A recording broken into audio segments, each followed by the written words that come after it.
All right, excellent afternoon to all those who are watching me across the states in Nigeria. Yesterday was Easter Monday. It marked a greater reminder for the teachings of Jesus Christ. It calls us as a nation, regardless of our divides in tribes or in religion or ethnicity or politics and color, to unite us to be firm upon what will make our nation great or greater rather than tear us apart. Again, I welcome you to another interesting episode of Real Talk with Kike. I will be your convener, your chief host, Kike Lomo Atonda Owo. I think it's important for us to hear what on this day in this segment as well. When I return, you see me hearing from Kike Lomo Atonda Owo. Somebody calls me Atonda Owo in America. Hold on, we'll be right back. Stay with me.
All right, many thanks for staying with me. I think my takeaway from on this day history segment today is as modern Nigeria evolves, so must what's now legal framework as well through genuine constitutional reforms that reflect the will of the people and true democracy demands it. I think that's my general takeaway from on this day initial segment. It's time for us to get a quick message from my sponsors, those who have put me on this platform. When I return, we'll dive straight to the topic at hand. Stay with me. I'll be right back.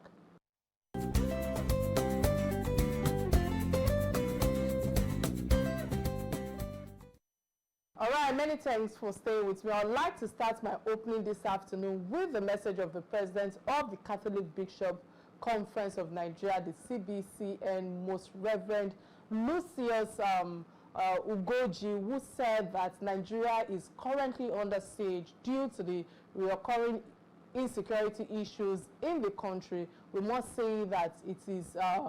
We must say that as journalists, we must, keep it real and truthful. We celebrated Easter this year in an atmosphere that breathed, negativity and despair. If you ask me, the general insecurity of life and properties is intensified by the rising wave of kidnapping for ransom and the mindless slaughtering of innocent citizens by criminal gangs. So today, I'm diving into one of the most urgent crises facing Nigeria today: insecurity. From mass adoption in Kaduna to relentless killings in Plateau and Benue, Nigerians are living in fear, uncertainty, and despair.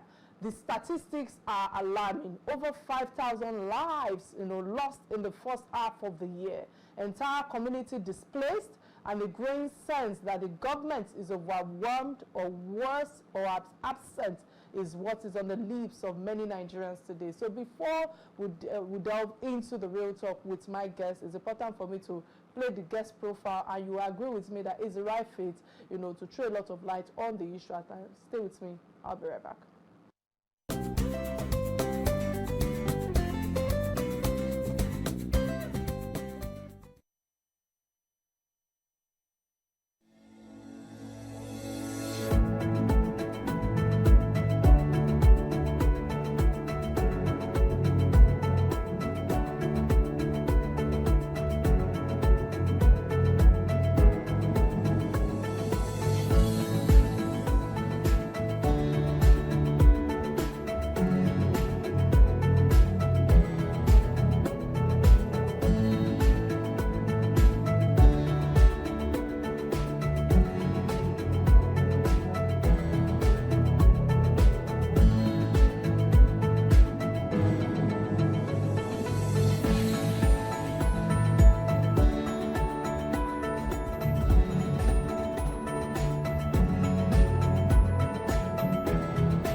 All right, welcome to the show, Dr. Kabiru Adamu. It's a pleasure to have you on Real Talk with Kike again today. How are you doing today, sir? Are you there? I'm fine, thank you very much. Many thanks for creating time to lend your voice on the issues that affect us all. But before I dive into the questions, being the former head of security and intelligence team, the office of the president of the Senate, you have a greater intelligence of the insecurity in our country. I must ask you, why are we still at this juncture again? Why have we lost so many lives to the Plateau and Benue killings? Doing my research before coming into the studio, seeing that over 5,000 lives have been lost. Nigerians need to make sense out of all of this. I would like you to throw a lot of light on this first.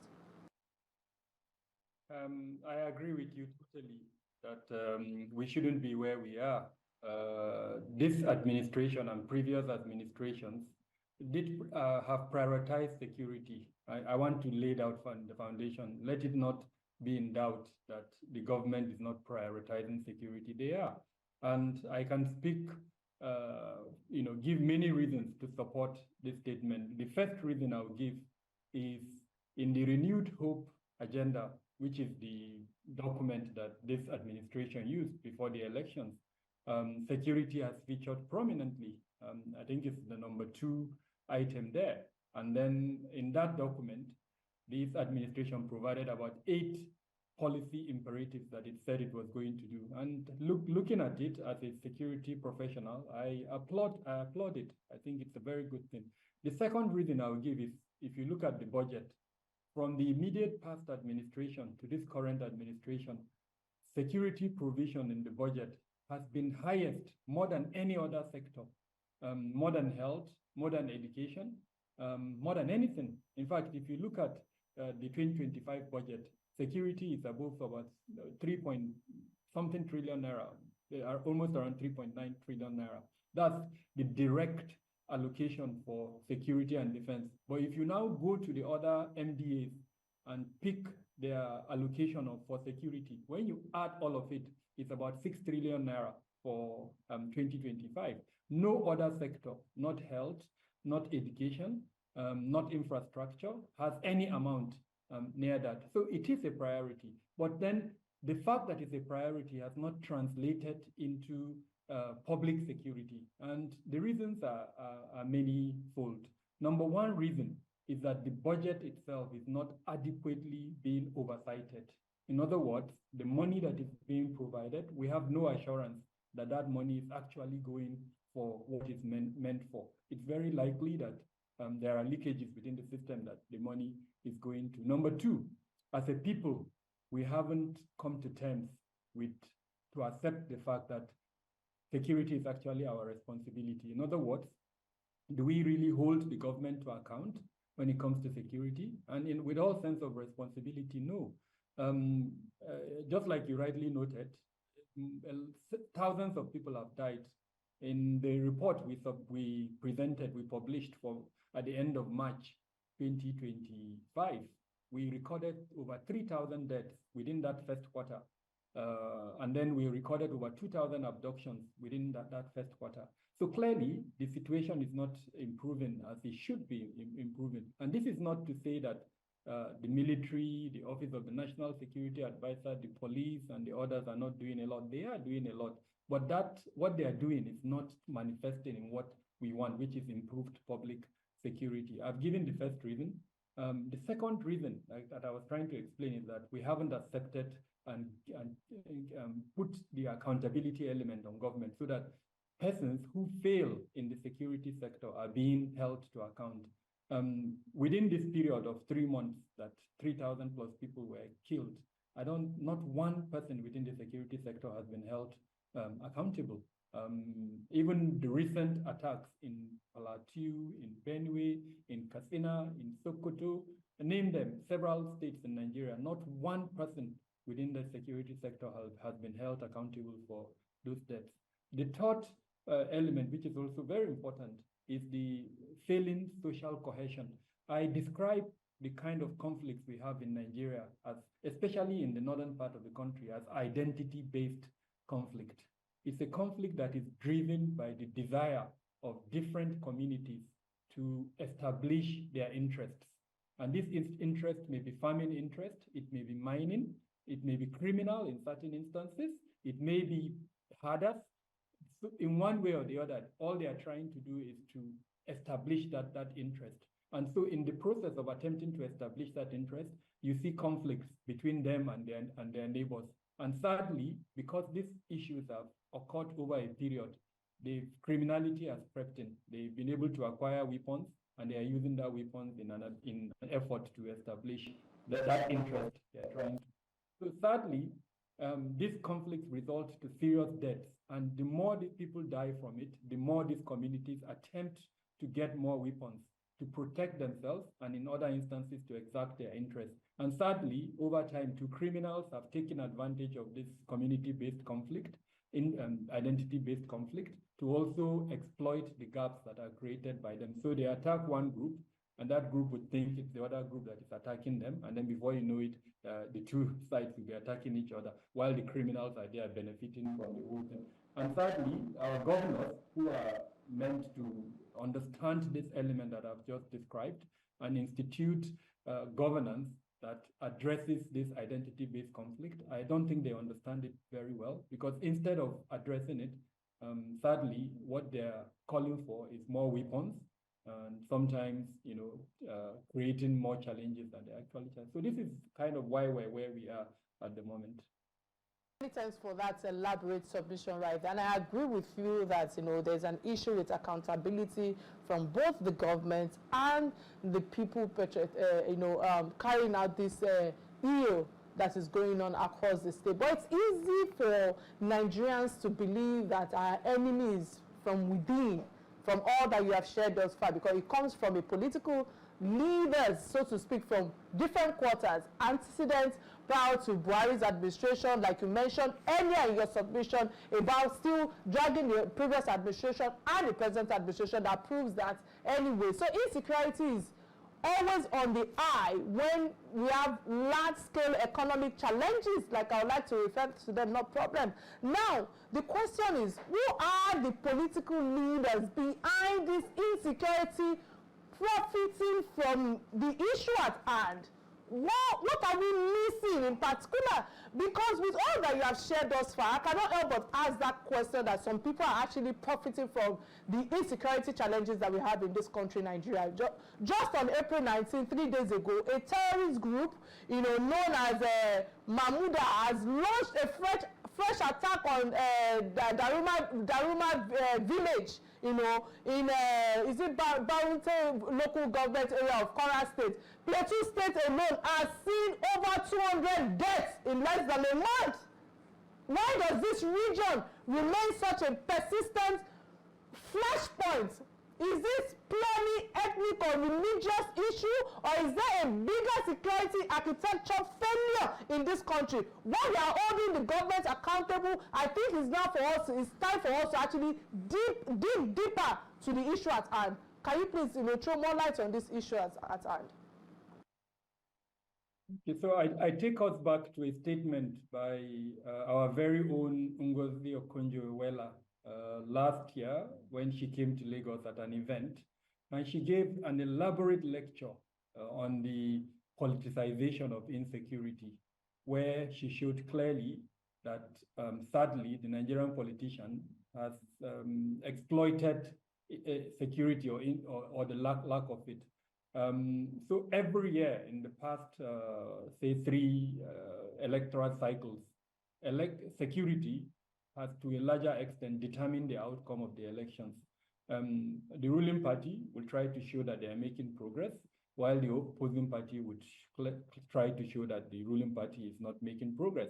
This is what happened in 2023.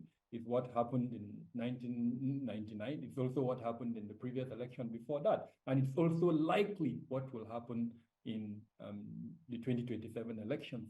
Now, there are 2 sides to this. There is what we call security governance. Now, security governance is usually what systems have been put in place by the government to manage security. There are structures, as you know, that have been created to manage security. One example I'll give you is the National Security Council. Then there are appointments, Office of the National Security Advisor, the Ministers for Defense, and all of that. So put all of that together, they will form what we call security governance. Now, where this governance is effective, then you will see improved public security. But where this governance is weak, then you unfortunately you see a retrogression, as it were, in our national security. And at the moment, this is one of the challenges. I believe that the governance is weak.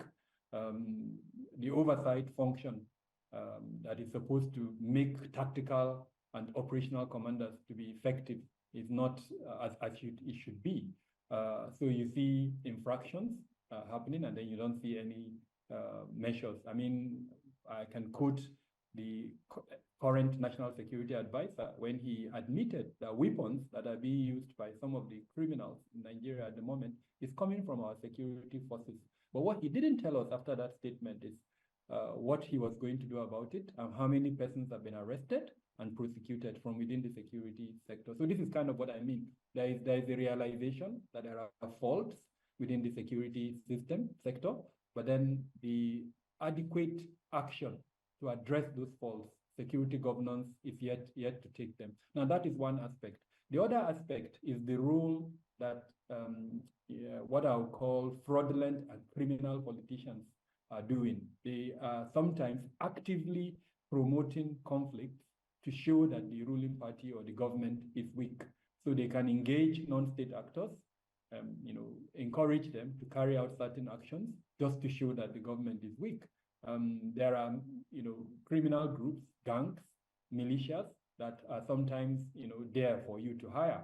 And once you hire them, they can carry out these activities. So sadly, this is why we're having a lot of that. So when you ask who are the political class or politicians who are behind all of this, my simple answer is these are politicians who have lost and think that the only way they can exact a pound of flesh is by showing that the government is weak through a deterioration in national security, as it were, without considering the consequences on fellow citizens who are being killed, unfortunately. And the responsibility for identifying them and arresting them is with our law enforcement, our intelligence agencies. So it takes us back to the beginning point, security governance.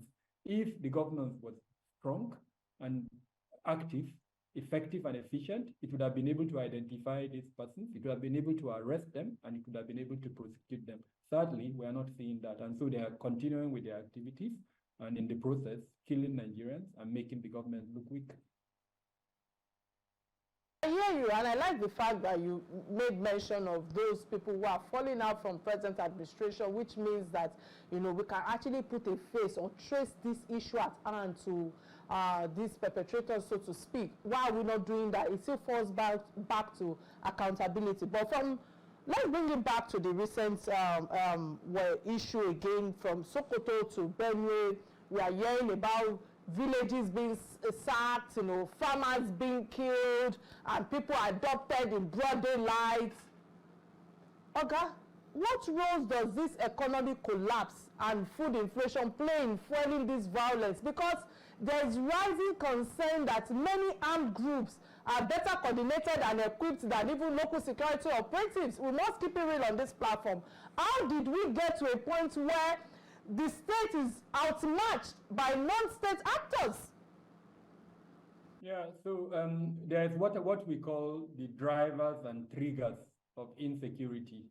In other words, those things that now cause the insecurity to happen. The insecurity is already there. We started this conversation by identifying the different threat elements, the militia groups, the criminal groups, the terrorist groups. They all exist, they're there. But there are certain things that kind of provoke them, what we call the triggers. And then there are also certain existing factors that drive this insecurity. So socioeconomic factors are one of the drivers of insecurity. And what are these socioeconomic factors? One of them is unemployment. The other one is the high cost of living. The other one is the high inflation. And then, of course, sometimes even the very difficult conditions of survival in the country. And when this administration came in, you'll recall it removed the subsidy. It also floated the naira. In other words, it made the naira's value to be determined by the forces of demand and supply, as it were, unlike in the previous times when government was interfering and regulating or managing the value of the naira. So all of this affected the socio-economic conditions. It is on record that international companies shut down, and most of them shut down their factories, so which means more people were out of job. Small and medium-scale industries were also affected. A significant number of them shut down, and so more people also came into the labor market. Added to this is what we call the shadow economy. Now, in Nigeria, the shadow economy is significant. The value of that shadow economy has been given us between 39 billion US dollars to sometimes 150 billion US dollars. And this shadow economy is where all sorts of criminality takes place. In simple terms, the shadow economy is that portion of the economy where the formal economy does not, have a role. So monies don't go into the bank; they kind of exchange hands. So the deeper you go outside the urban centers, the more you see this shadow economy. And then, of course, as you also talk about criminal gangs, they are able to move money within this shadow economy, especially transnational crimes of different sorts. They occur a lot, and they're able to move money. And recently, with the advent of digital money, which is not operated through the bank, there is also that component within this shadow economy. So this also contributes in one way or the other. If criminals know that they can commit criminal acts and then recoup their money through this shadow economy, it's easier as against, for instance, if they have to do it through the formal economy. But I mean, kudos to the current administration. Recently, they rebased the economy, and one of the things they attempted to do is to include this shadow economy as part of our GDP. It's work in progress. It will take time before all components of the shadow economy is recognized, and then we're able to record what goes on in that sector. But I like the fact that at least we've started the progress. So yes, socioeconomic conditions do contribute to criminality.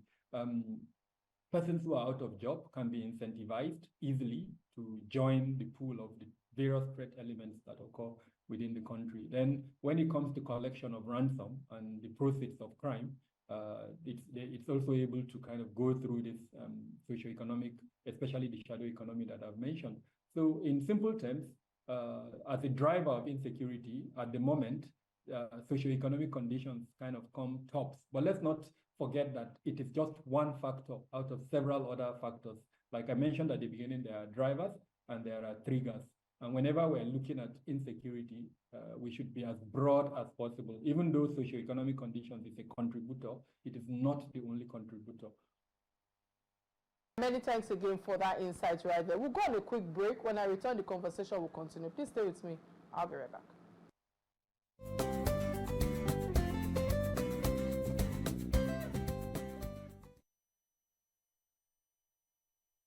All right, glad to know you're still right there with us. If, in case you're just tuning into Real Talk, I've been this is Kikelo Matondao, and I've been tackling, the security crisis crippling Nigeria with expert insight from Dr. Gabriel Adamu, who have, explored the alarming rise in the violence attack across the country, and of course the underlying weaknesses in our security system, and of course from our political leaders as well. But now I will be digging deeper. How can we turn this around? What roles can communities, state governments, and even you as a citizen play in restoring peace in the country, Nigeria? Don't go anywhere, because this is where the real conversation begins.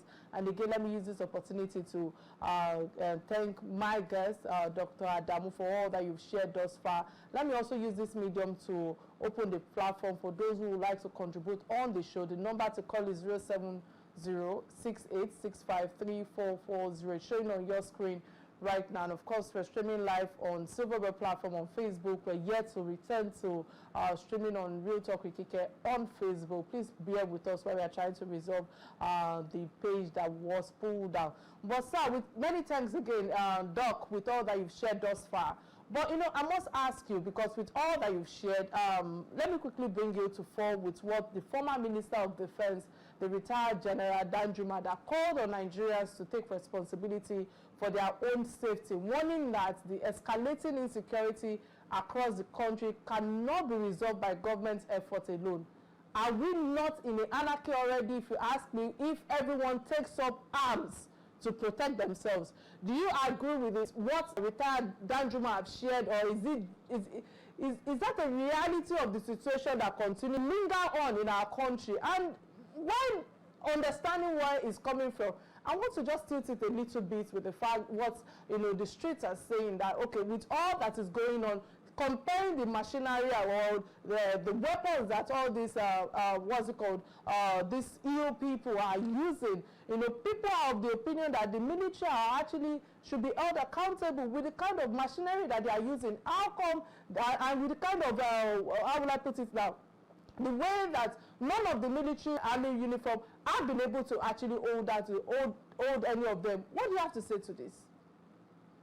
Yeah, so I mean, with due respect to retired General T.Y. Danjuma, who, as you know, is a retired military veteran. He was a former Minister of Defense, is a community leader, well respected. With due respect to him, I differ totally, even though he didn't explain what he meant by communities should defend themselves. The layman's interpretation of communities should defend themselves is that communities should arm themselves with weapons and, quote and unquote, protect themselves. Now, if this is what he meant, then it is a recipe for disaster and a recipe for anarchy.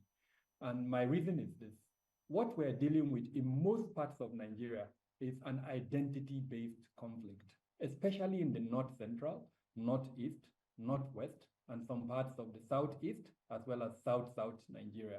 You have groups who, for one reason or the other, are trying to project their interest, and they think that there is another group that is their enemy. So if the call is for that group to arm themselves, and for instance, against the other group, then let him remember that that other group will not fold their arms too. They are also going to arm themselves. Now, the listener may think that, okay, already the group is being attacked, killed, which is true. But then the question we should interrogate, is it the other group that is now killing them, or is it a criminal group? Shouldn't there be a distinction between one group and the other group, and then a middle group that are criminals that possibly has elements of both groups within them? And so instead of calling for communities to arm themselves, I would have expected such a high-ranking elder, well-respected, to call for accountability within our security sector, to identify this third group that is not identity-based, that does not recognize ethnicity, that is purely criminal. The role of the security forces is to identify that group and to prosecute them. And so I am advocating with all sense of responsibility that our elders who have been calling for communities to defend themselves should redirect that call and start calling for accountability within our security system, so that our security sector is able to identify criminals irrespective of their ethnicity, irrespective of their religion, irrespective of their social or political affiliation, and that the legal system, especially the criminal justice system, is able to prosecute them, so that at the end of the day. Okay, let's go on a quick break to reconnect with my guests. When I return, the conversation will continue. Please stay with me. I'll be right back. This is Real Talk with Kike.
All right, many thanks for staying with us. Dr. Adamu, can you hear me now? Yes, I can hear you. Can you hear me? I can hear you loud and clear. Fantastic.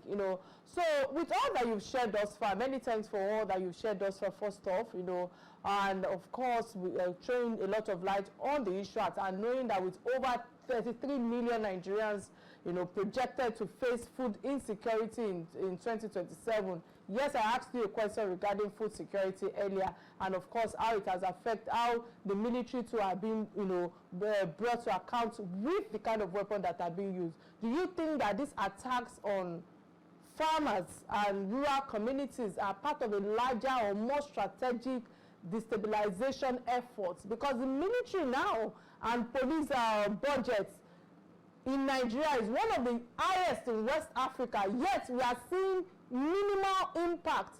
Where is the breakdown in implementation, in training? I'm talking now as a trainer, or accountability that you've been talking about. We've previously recommended the creation of the Nigerian Homeland Security Agency. Could you please explain to us, sir, how this could work in the Nigerian context and how it differs from what we already have that is ongoing at the moment? Sadly, the situation is as such that food security is being threatened.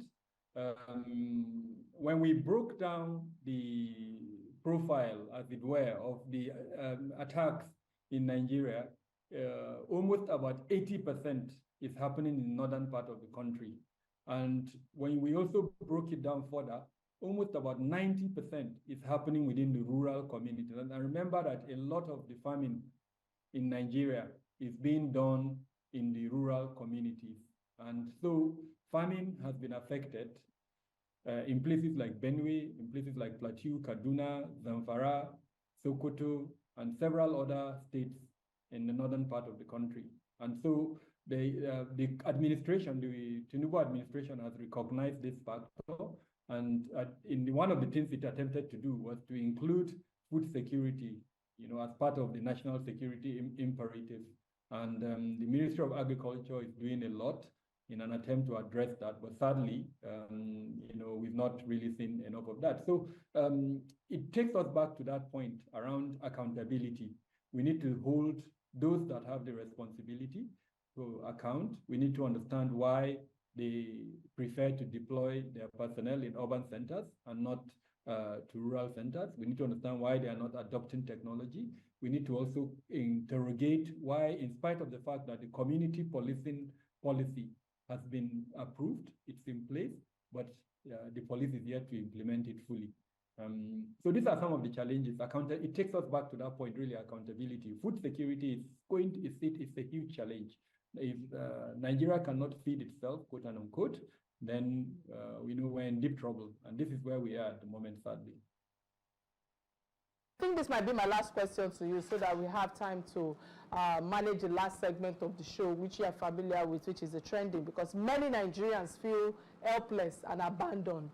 What short-term community-based strategies can everyday people implement to stay safer while waiting for national security reform? Because some critics say that security challenges, are being politicized and used as weapons ahead of 2027.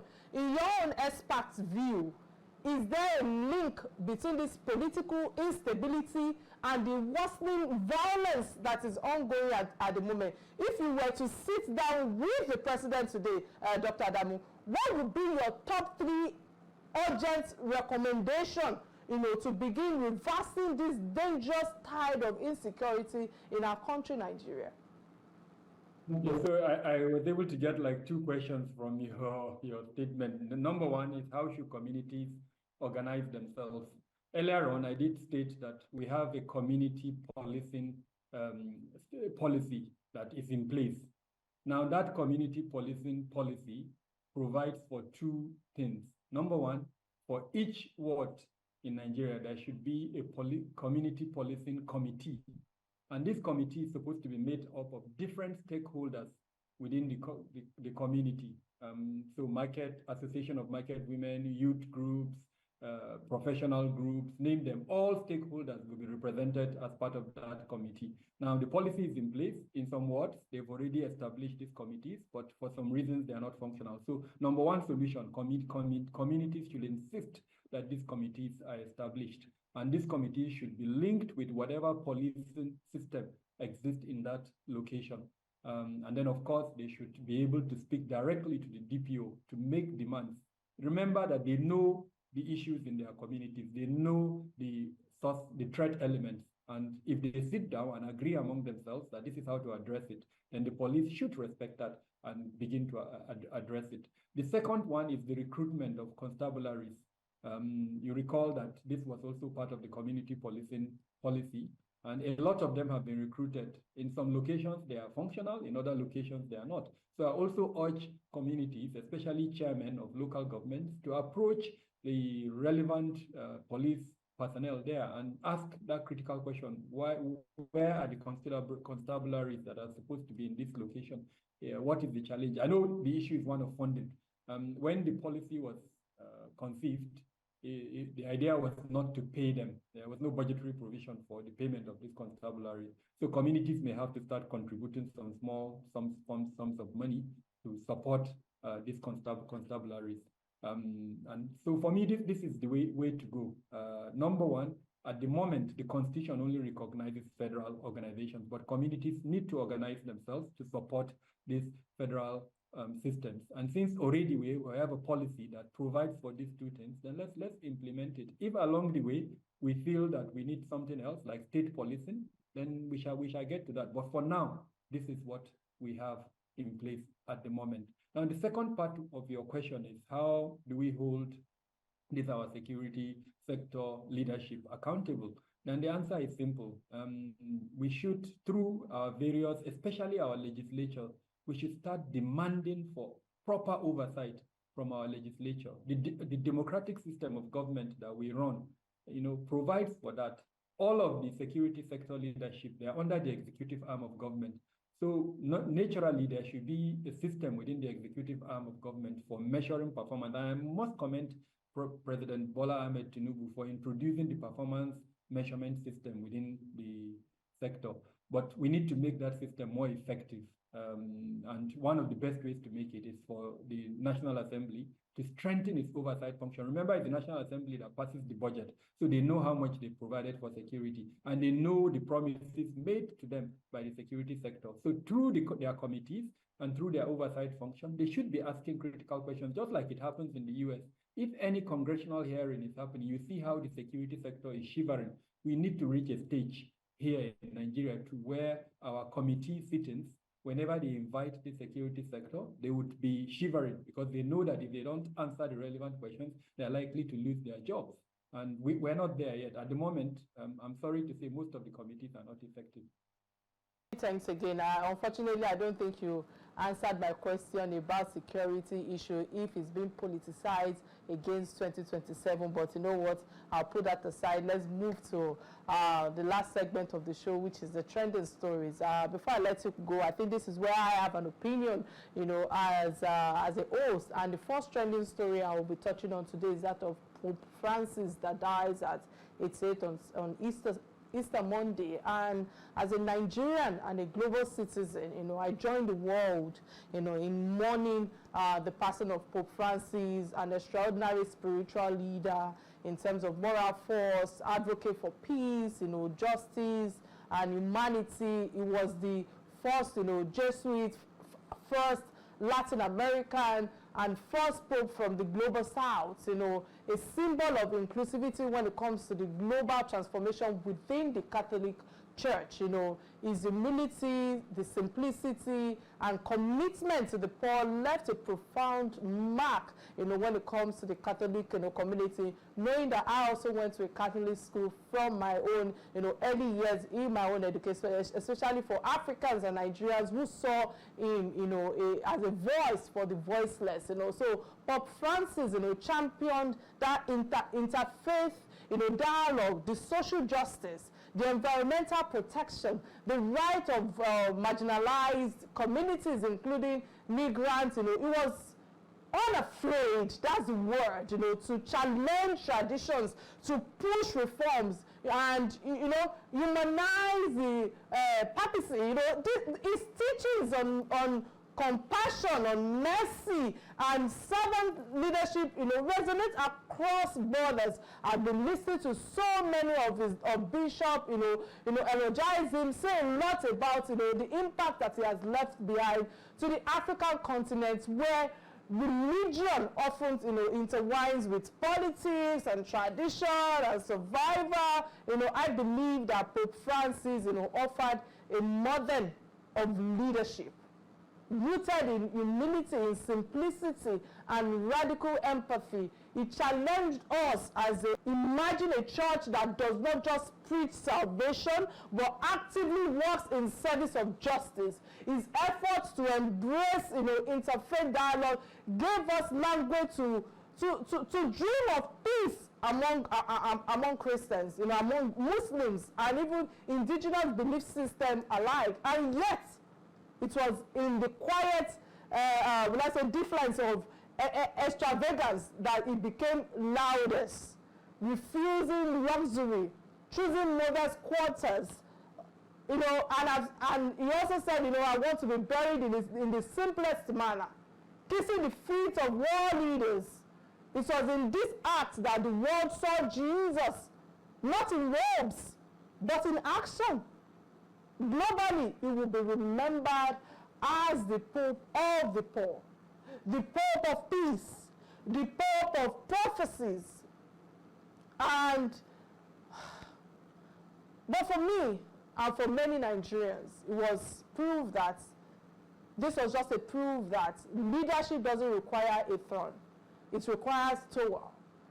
His legacy inspires, you know, reflection on leadership rooted into power, but in service and love, just like I've emphasized earlier. So for Nigerians, especially Catholics, again, his inclusive, you know, message offers a model for religious, you know, unity and national building. So Pope Francis died humbly, in a humbly manner. You know, he lived requesting a simple burial, like I said earlier, without any grandeur and the likes. You know, his voice may be silent, but his message will continue to echo for many generations to come. May his soul continue to rest in peace. May his legacy guide the next chapter of the church and humanity. I understand that, you know, the burial ceremony is going to take place on Saturday, you know, and I know that everybody across the world will tune in to just be part of, you know, of this ceremony and to just tap into the legacy that he has left behind. I believe that this should be a wake-up call for many of our religious leaders,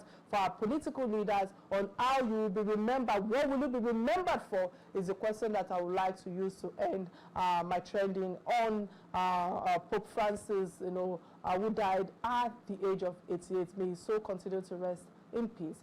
Before I come to you, my guest, to show, or let me come to you quickly. What's your take on this trending? Yes, so we remember Pope Francis for his stance on injustice. He stands cut across all religions, cut across all ethnicities, across all regions. He did not bother, for instance, that the injustice being perpetrated was not, for instance, against Catholics, even where they were persons of other faith, like we saw in Gaza, like we saw in DR Congo, like we saw in Sudan. The Pope spoke, you know, clearly calling for fairness, calling for equity, calling for justice. And I think this is the message that would remember him for, as, you know, we commiserate with the Catholic world, as it were, over his death. So let's move to the second trending story quickly, which I saw on socials, which was the Saudi Arabia born passenger that, you know, found with drugs, you know, concealed in the religious books. And, you know, it is very heartbreaking. If you can watch this as I'm talking, because I don't know, as a Nigerian, to witness the level of hypocrisy that now defines us as a people. We loudly profess faith in churches, in mosques, on every corner, yet our society is drowning in corruption, in deceit, and moral decay. This recent interception by the NDLEA of cocaine concealed inside religious books bound for Saudi Arabia is not just a crime against the state. It is blasphemy against everything sacred. What happened to the values preached by Jesus Christ and Prophet Muhammad sallallahu alaihi wasallam, that they were men of disciplines, morality, integrity? Today, we saw their messages under the cloak of religion to commit atrocities. Many hide behind pithy to do evil. And it's only when they are caught that we discover that this is the true being of who they are. This is just not one case. How many more have gone unnoticed? For a social perspective, drug trafficking has destroyed countless young lives. This substance found their way into our communities, shattering destinies, fueling crimes, worsening mental health crisis. The damage is general. We know how even the so-called artists, how they engage in all these drugs. But you must also take a moment, I think, to commend, likes of the NDLEA and NAFDAC, who under this administration have shown renewed commitment and courage in tackling the menace of drug trafficking and substance abuse. Despite limited resources and the scale of the challenge and their vigilance and dedication and the strategic intelligence operations, it has continued to linger on and will continue to uncover criminal networks that threaten the fabrics of our society.